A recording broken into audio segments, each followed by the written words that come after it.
So, hello guys. So, huling-huli ang kasinungalingan ni Papa Ver. Ang sabi niya is, pumunta lang daw sa Tulfo si Beyonce para magpasikat. So, sabi niya, fame whore daw si Beyonce. Okay? So, ididibang ko lang naman yon. Kasi ang ginawa niya is kumuha siya ng maliit na clip. At yung maliit na clip na yun, ginagamit niya para sa istorya niya na kasinungalingan, na peke. That is a lie.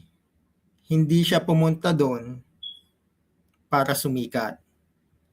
Kasi kukumpletuhin ko yung clip na yon, yung maliit na clip na yon, papalakihin natin para makita natin ang the whole picture.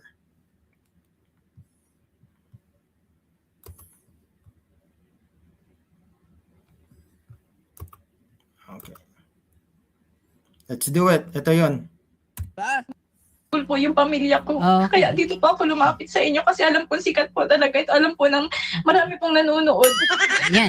Ayun naman pala eh. Eto pala ang totoong dahilan kaya lumapit sa programa ng Rapi Tulfo in Action eh. Dahil sikat sila at maraming nanonood. Eh di, lumabas din ang totoong pakay mo. Gusto mong gamitin ang Rapi Tulfo in Action para sa fame mo. Tapos ayaw mong gamitin ka ng Team Kalingap o Kalingap Rab sa mga video nila. Diba? Oh. Pause. Pause. Mali. Ito ang dahilan bakit siya pumunta dyan sa Rapi Tulfo. So, layas ka muna, Papa Ver.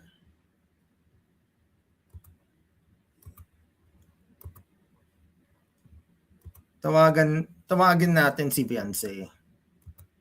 Ito.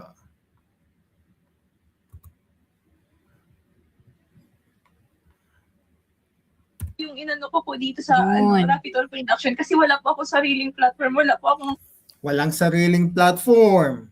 Okay. wala po akong kakayanan. Pagtanggol po yung pamilya ko. Walang kakayanan ipagtanggol ang pamilya ko. Okay. Kaya dito po ako lumapit sa inyo kasi alam Kaya lumapit sa Rapi Tulfo. Narinig mo ba yon, Papa Ver? Lumapit sa Tulfo. Ulit nga, ulit. Ulit.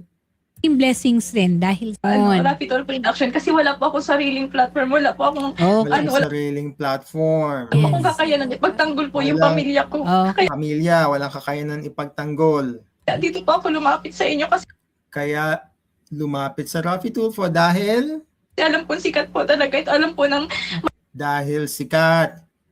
Hindi dahil gustong magpasikat. marami pong nanonood. Yan.